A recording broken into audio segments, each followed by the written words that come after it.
പിതാവും പുത്രനും പരിശുദ്ധാത്മാവുമായ ത്രിയേക ദൈവത്തിന്റെ തിരുനാമത്തിന് എന്നേക്കും മഹത്വമുണ്ടായിരിക്കട്ടെ.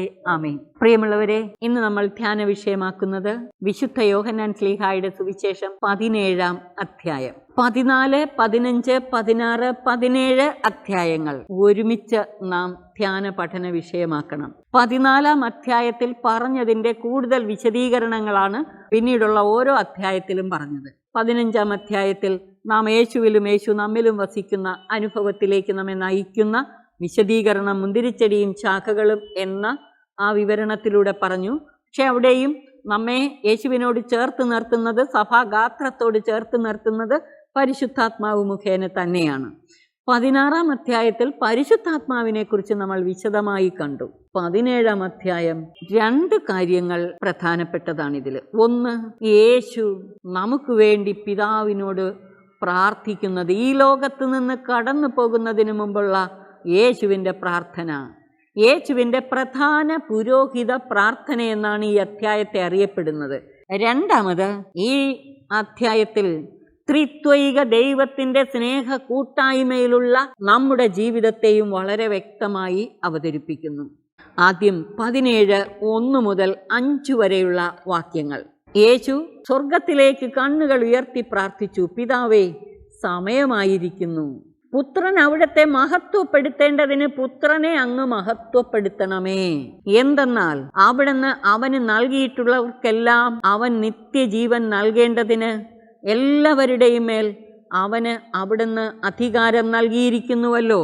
അവിടുന്ന് അവന് നൽകിയിട്ടുള്ള എല്ലാവർക്കും നിത്യജീവൻ നൽകേണ്ടതിന് അങ്ങ് പുത്രന് അധികാരം നൽകിയിരിക്കുന്നുവല്ലോ. 3-ാം വാക്യം ഈ അധ്യായത്തിലെ മർമ്മപ്രധാനമായ ഒരു പ്രധാനപ്പെട്ട പോയിന്റ്, ഏക സത്യ ദൈവമായ അവിടുത്തെയും അങ്ങയച്ച യേശു ക്രിസ്തുവിനെയും അറിയുക എന്നതാണ് നിത്യജീവൻ.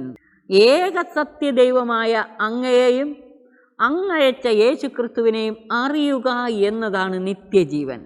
അപ്പോൾ ദൈവിക ജീവനിൽ പങ്കാളികളാകണമെങ്കിൽ നമ്മൾ ദൈവത്തെ അറിയണം.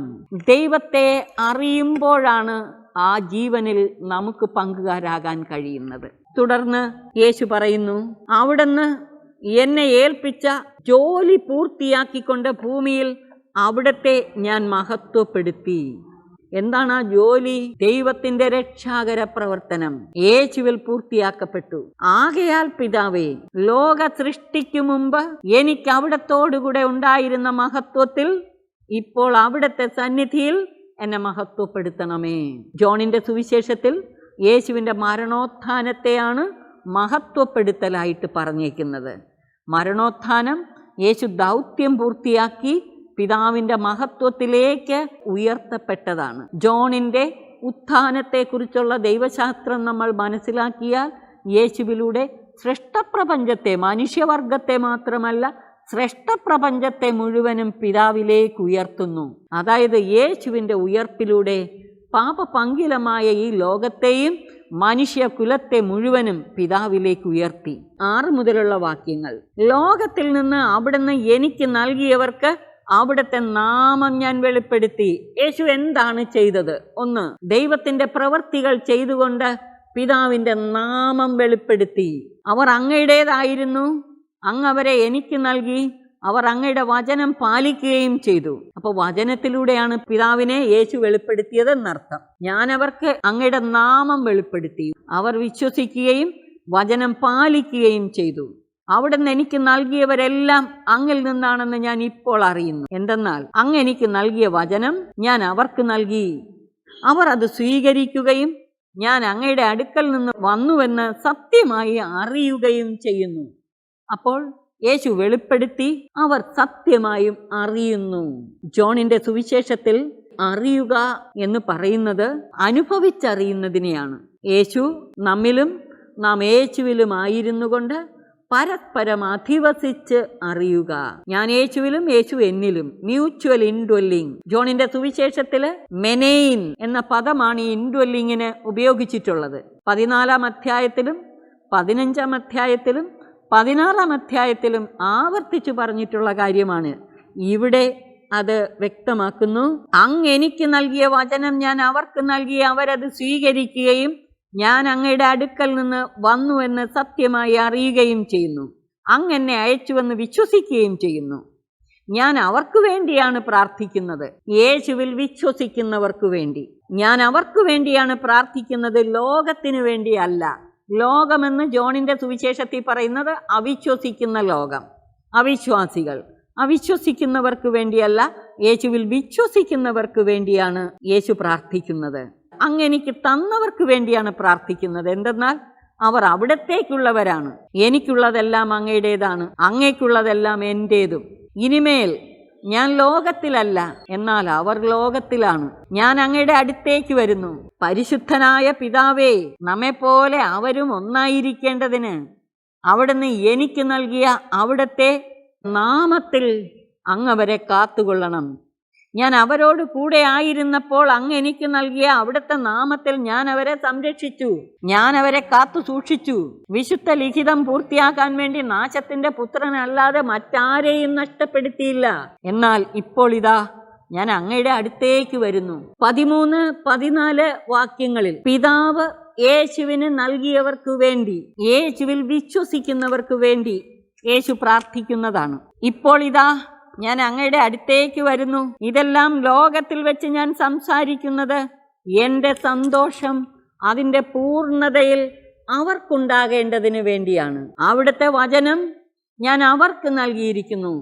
എന്നാൽ ലോകം അവരെ ദ്വേഷിച്ചു. എന്തെന്നാൽ ഞാൻ ലോകത്തിൻ്റേതല്ലാത്തതുപോലെ അവരും ലോകത്തിൻ്റേതല്ല. നാം ലോകത്തിലാണെങ്കിലും ലോകത്തിൻ്റേതല്ലാതെ ദൈവത്തിൻ്റേതായി ജീവിക്കാൻ വിളിക്കപ്പെട്ടവരാണെന്ന് ഇതുവഴി യേശു നമ്മെ പഠിപ്പിക്കുന്നു. ലോകത്തിൽ നിന്ന് അവരെ എടുക്കണമെന്നല്ല, ദുഷ്ടരിൽ നിന്ന് അവരെ കാത്തുകൊള്ളണമെന്നാണ് ഞാൻ പ്രാർത്ഥിക്കുന്നത്. യേശു ദുഷ്ടരിൽ നിന്ന് അവരെ കാത്തുകൊള്ളണമെന്ന് പ്രാർത്ഥിച്ചതുപോലെ നമ്മളോടും പറഞ്ഞു. സ്വർഗസ്ഥനായ പിതാവേ എന്ന പ്രാർത്ഥന യേശു പഠിപ്പിച്ചപ്പോൾ ദുഷ്ടരിൽ നിന്ന് ഞങ്ങളെ കാത്തുകൊള്ളണമേ, പ്രലോഭനത്തിൽ ഉൾപ്പെടുത്തരുതേ.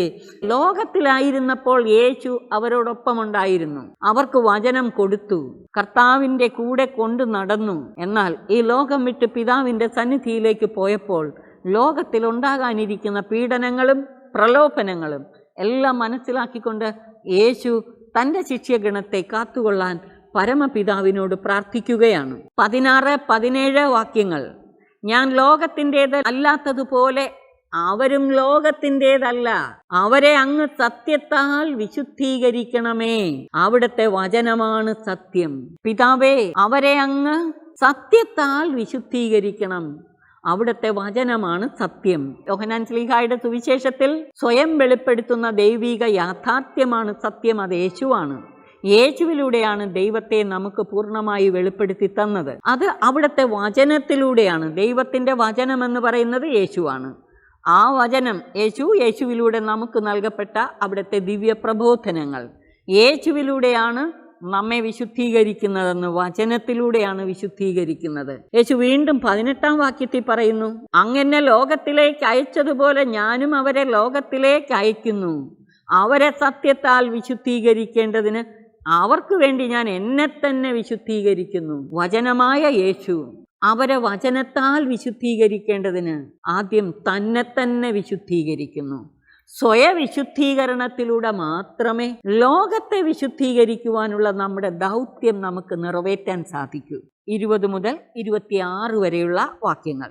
യേശു ഇതുവരെ പ്രാർത്ഥിച്ചത് യേശുവിൽ വിശ്വസിക്കുന്നവർക്ക് വേണ്ടി, പിതാവ് യേശുവിന് നൽകിയവർക്ക് വേണ്ടി, വിശ്വാസികളുടെ സമൂഹത്തിനു വേണ്ടിയാണ് ഇതുവരെ പ്രാർത്ഥിച്ചത്. 20 വാക്യം മുതൽ വ്യത്യാസം ശ്രദ്ധിച്ചേ. അവർക്ക് വേണ്ടി മാത്രമല്ല, അവരുടെ വചനം മൂലം എന്നിൽ വിശ്വസിക്കുന്നവർക്ക് വേണ്ടി കൂടെയാണ് ഞാൻ പ്രാർത്ഥിക്കുന്നത്. ജോണിന്റെ സുവിശേഷത്തിൽ ശിഷ്യരെന്ന് പറയുമ്പോൾ യേശുവിൽ വിശ്വസിക്കുന്ന എല്ലാവരും. എന്നാൽ 12 പേർക്ക് പ്രത്യേക സ്ഥാനം നൽകുന്നുണ്ട്. തീർച്ചയായും വിശ്വാസികളുടെ സമൂഹത്തിൽപ്പെട്ടവർക്ക് വേണ്ടി മാത്രമല്ല ഞാൻ പ്രാർത്ഥിക്കുന്നത്. എൻ്റെ ശിഷ്യരിലൂടെ അല്ലെങ്കിൽ വിശ്വാസികളിലൂടെ മറ്റനേകർ ഇനിയും വിശ്വസിച്ച് സഭയോട് ചേരാനിരിക്കുന്നു. അവർക്കെല്ലാവർക്കും വേണ്ടിയാണ് ഞാൻ പ്രാർത്ഥിക്കുന്നത്. 12:32 യേശു പറഞ്ഞു, ഞാൻ ഭൂമിയിൽ നിന്ന് ഉയർത്തപ്പെടുമ്പോൾ സകലരെയും എന്നിലേക്ക് ആകർഷിക്കും. ഈ 17-ാം അധ്യായത്തിൻ്റെ മർമ്മപ്രധാനമായ കാര്യത്തിലേക്ക് നാം വരുന്നു. 21, 22, 23 വാക്യങ്ങൾ. അവരെല്ലാവരും ഒന്നായിരിക്കാൻ വേണ്ടി പിതാവേ അങ്ങനിലും ഞാൻ അങ്ങയിലും ആയിരിക്കുന്നത് പോലെ അവരും നമ്മിലായിരിക്കുന്നതിനും അങ്ങനെ അവിടുന്ന് എന്നെ അയച്ചുവെന്ന് ലോകം അറിയുന്നതിനും വേണ്ടി ഞാൻ പ്രാർത്ഥിക്കുന്നു. യേശു പിതാവിനോട് പ്രാർത്ഥിക്കുകയാണ്. അങ്ങെന്നിലും ഞാൻ അങ്ങയിലും ആയിരിക്കുന്നത് പോലെ അവരും നമ്മിലൊന്നായിരിക്കാൻ, അങ്ങനെ അങ്ങെന്നെ അയച്ചുവെന്ന് ലോകം അറിയാൻ. തുടർന്ന് യേശു വീണ്ടും പറയുന്നു, നാം ഒന്നായിരിക്കുന്നത് പോലെ അവരും ഒന്നായിരിക്കുന്നതിന് വേണ്ടി. യേശുവും പിതാവും ഒന്നായിരിക്കുന്നത് പോലെ നമ്മൾ യേശുവിലായിരിക്കണം. നമ്മൾ പരസ്പരം ഒന്നാകണം. ഈ ഐക്യത്തിന് 2 മാനങ്ങളുണ്ട്. ഒന്ന് നമുക്ക് ദൈവവുമായുള്ള ഐക്യം, 2 പരസ്പരമുള്ള ഐക്യം. അതാണ് ഈ 21, 22 വാക്യങ്ങളിൽ പറയുന്നത്. 21-ാം വാക്യത്തിൽ പിതാവും പുത്രനും പരിശുദ്ധാത്മാവുമായ ത്രിയേക ദൈവത്തോട് നാം ഐക്യപ്പെടേണ്ട ആവശ്യകത. രണ്ടാമതായിട്ട് നാം ഒന്നായിരിക്കുന്നത് പോലെ അവരും ഒന്നായിരിക്കാൻ, നമ്മൾ പരസ്പരം ഒന്നാകാൻ. അങ്ങനെ അങ്ങ് എനിക്ക് തന്ന മഹത്വം അവർക്ക് ഞാൻ നൽകിയിരിക്കുന്നു. യേശുവും പിതാവും ഒന്നായിരിക്കുന്ന പോലെ നമ്മൾ പരസ്പരം ഒന്നാകാൻ വേണ്ടിയാണ് യേശു പിതാവിനെ നമുക്ക് വെളിപ്പെടുത്തി തന്നതും തൻ്റെ മഹത്വം നമുക്ക് നൽകിയതുമെന്ന്. 23-ാം വാക്യത്തിൽ പറയുന്നു, അവർ പൂർണ്ണമായും ഒന്നാകേണ്ടതിന് ഞാൻ അവരിലും അവിടുന്ന് എന്നിലുമായിരിക്കുന്നു. ഇത് 14-ാം അധ്യായം 20-ാം വാക്യത്തിൽ നമ്മൾ കണ്ടതാണ്. ഞാൻ ജീവിക്കുന്നു, അതിനാൽ നിങ്ങളും ജീവിക്കും. ഞാൻ എൻ്റെ പിതാവിലും നിങ്ങൾ എന്നിലും ഞാൻ നിങ്ങളിലുമാണെന്ന് ആ ദിവസം അറിയും. സഹായകൻ വന്നു കഴിയുമ്പോൾ ഞാൻ എൻ്റെ പിതാവിലും പിതാവ് എന്നിലും നിങ്ങൾ എന്നിലുമാണെന്ന്. ആ 20-ാം വാക്യത്തിൽ പറഞ്ഞ അതേ ഐക്യം തന്നെയാണ് 23-ാം വാക്യത്തിൽ പറയുന്നത്. അവർ പൂർണ്ണമായും ഒന്നാകേണ്ടതിന് ഞാൻ അവരിലും അവിടുന്ന് എന്നിലും ആയിരിക്കുന്നു. നാം പൂർണ്ണമായും പരസ്പരം ഒന്നാകണം, ദൈവവുമായിട്ടൊന്നാകണം. അതിനുവേണ്ടിയാണ് യേശു പിതാവിലും പിതാവ് പുത്രനിലും ആയിരിക്കുന്നത്. അങ്ങനെ അയച്ചുവെന്നും അങ്ങനെ സ്നേഹിച്ചതുപോലെ തന്നെ അവരെയും സ്നേഹിച്ചുവെന്നും ലോകം അറിയണം. യേശുവിൻ്റെ പ്രാർത്ഥന ഇവിടെയും ദൈവത്തെ മഹത്വപ്പെടുത്താൻ. 23-ാം വാക്യത്തിൽ അവസാനം പറഞ്ഞത്, അങ്ങനെ സ്നേഹിച്ചതുപോലെ അവരെയും സ്നേഹിക്കുന്നുവെന്ന് ലോകം അറിയണം. പിതാവേ, ലോകസ്ഥാപനത്തിന് മുമ്പ് എന്നോടുള്ള അവിടുത്തെ സ്നേഹത്താൽ അങ്ങെനിക്ക് മഹത്വം നൽകി. അങ്ങെനിക്ക് നൽകിയവരും അത് കാണാൻ ഞാനായിരിക്കുന്നിടത്ത് എന്നോടുകൂടെ അവരുമായിരിക്കണം എന്ന് ഞാൻ ആഗ്രഹിക്കുന്നു. അപ്പോൾ യേശു പറയാണ്, ലോകസ്ഥാപനത്തിന് മുമ്പ് എനിക്ക് അങ്ങയോടൊത്തുണ്ടായിരുന്ന ആ മഹത്വത്തിൽ ഞാനായിരിക്കുമ്പോൾ അവരും എന്നോടൊപ്പം അങ്ങയുടെ മഹത്വം ദർശിക്കാനും ആ മഹത്വത്തിലായിരിക്കുവാനും ഇടയാകണം. 14-ാം അധ്യായത്തിൽ അത് പറഞ്ഞതാണല്ലേ. യേശു പിതാവിൻ്റെ സന്നിധിയിലേക്ക് പോയി സ്ഥലം ഒരുക്കിയതിന് ശേഷം വന്ന് നമ്മളെയും കൊണ്ടുപോകാമെന്ന് വാഗ്ദാനം നൽകിയതാണ്. വെളിപാട് 3:20-21 വാഗ്ദാനം നൽകിയിട്ടുണ്ട്. വിജയം വരിക്കുന്നവൻ, ലോകത്തിൻ്റെ മേൽ വിജയം വരിക്കുന്നവൻ, യേശുവിലുള്ള വിശ്വാസം വഴി ലോകത്തിൻ്റെ മേൽ വിജയം വരിക്കുന്നവരെ പിതാവിനോടൊത്ത് മഹത്വത്തിൽ ഇരുത്തുമെന്ന്, യേശുവിനോടൊത്ത് പിതാവിൻ്റെ മഹത്വ സിംഹാസനത്തിൽ ഇരുത്തുമെന്ന്. പ്രിയമുള്ളവരെ, ദൈവം മനുഷ്യനായി അവതരിച്ചതും നമ്മൾ ഓരോരുത്തരുടെ ഹൃദയങ്ങളിൽ വന്ന് വസിക്കുന്നതും എന്തിനു വേണ്ടി?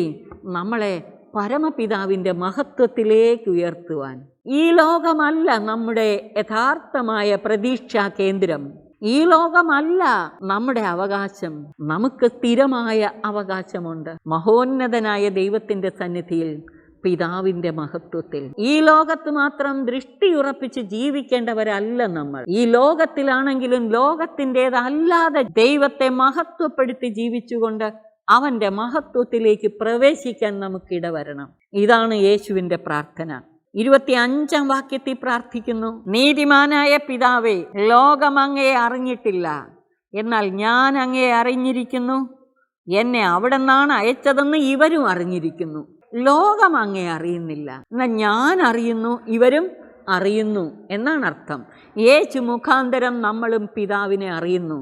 യോഹന്നാൻ ശ്ലീഹായുടെ സുവിശേഷത്തിൽ ആദ്യവസാനം ഈ പിതാവിനെ വെളിപ്പെടുത്താൻ യേശു എന്തുമാത്രം ശ്രദ്ധിക്കുന്നു. അവൻ്റെ ഓരോ വാക്കും പ്രവൃത്തിയും പിതാവിനെ ലോകത്തിന് കാണിച്ചു തരികയായിരുന്നു. യേശുവിൽ വിശ്വസിക്കുന്നവർ ഇഹത്തിൽ വെച്ച് തന്നെ ആ മഹത്വം ദർശിക്കുന്നു. അതാണ്, നീതിമാനായ പിതാവേ, ലോകം അങ്ങയെ അറിഞ്ഞിട്ടില്ല, എന്നാൽ ഞാൻ അങ്ങയെ അറിഞ്ഞിരിക്കുന്നു. എന്നെ അവിടെ നിന്നാണ് അയച്ചതെന്ന് ഇവരും അറിഞ്ഞിരിക്കുന്നു. അങ്ങയുടെ നാമം അവരെ ഞാൻ അറിയിച്ചു. അവിടുന്ന് എനിക്ക് നൽകിയ സ്നേഹം അവരിൽ ഉണ്ടാകേണ്ടതിനും ഞാൻ അവരിലായിരിക്കേണ്ടതിനുമാണ്. അപ്പോൾ അങ്ങ് യേശുവിന് നൽകിയ സ്നേഹം നമ്മളിലുണ്ടാകണം, യേശു നമ്മിലായിരിക്കുകയും വേണം. അപ്പോൾ യേശുവിൻ്റെ ആഗ്രഹം എന്താണ്? ഒരേ സമയം ദൈവത്തിൻ്റെ സ്നേഹം നമ്മളിലുണ്ടാകണം, യേശു നമ്മിൽ വസിക്കണം.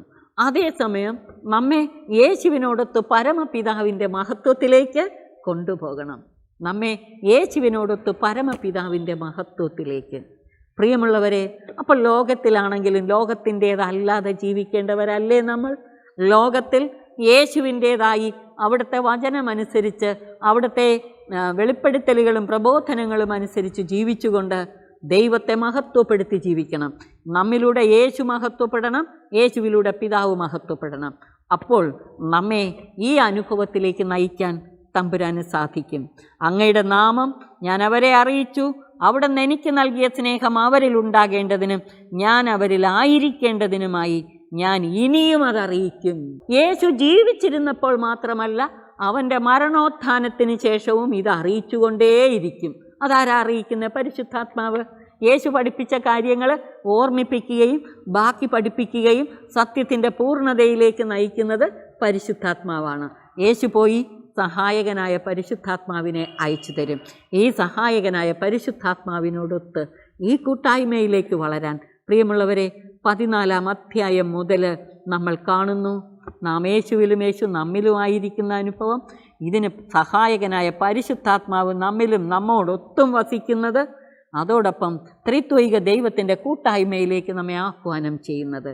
ഈ കൂട്ടായ്മയിൽ ഞാനും എൻ്റെ ദൈവവും മാത്രമല്ല, എനിക്ക് വ്യക്തിപരമായി എൻ്റെ ദൈവത്തോടുള്ള ബന്ധമുണ്ട്, പേഴ്സണൽ ഡയമെൻഷൻ ഉണ്ട്.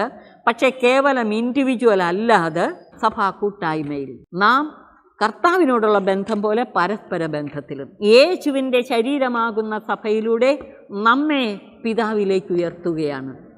ഇതിനാണ് യേശു വന്നത്. ഇതുപോലെ നാം ഓരോരുത്തരും സകലരെയും സഭയോട് ചേർത്ത് യേശുവിലേക്ക് ഉയർത്താനും പരമപിതാവിലേക്ക് ഉയർത്താനും പരിശ്രമിക്കണം. 14, 15, 16, 17 അധ്യായങ്ങൾ നമ്മെ പരിപൂർണമായ ദൈവ ഐക്യത്തിലേക്ക് ആഹ്വാനം ചെയ്യുന്നു. ത്രിത്വൈക ദൈവത്തിൻ്റെ സ്നേഹ കൂട്ടായ്മയിലും പരസ്പര കൂട്ടായ്മയിലും വസിച്ചുകൊണ്ട് ദൈവിക പദ്ധതി പൂർത്തീകരിക്കാൻ, ജീവൻ്റെ സമൃദ്ധി അനുഭവിക്കാനും അനേകരെ അതിലേക്ക് ആനയിക്കാനും ഇതിനായി നമുക്ക് നമ്മെ തന്നെ സമർപ്പിക്കാം. ഈ ദിവ്യരഹസ്യങ്ങൾ നിരന്തരം ധ്യാനിച്ചുകൊണ്ട് ഈ അനുഭവത്തിലേക്ക് വളരാം. ദൈവം നമ്മെ അനുഗ്രഹിച്ച് ആശീർവദിക്കട്ടെ. ആമേൻ.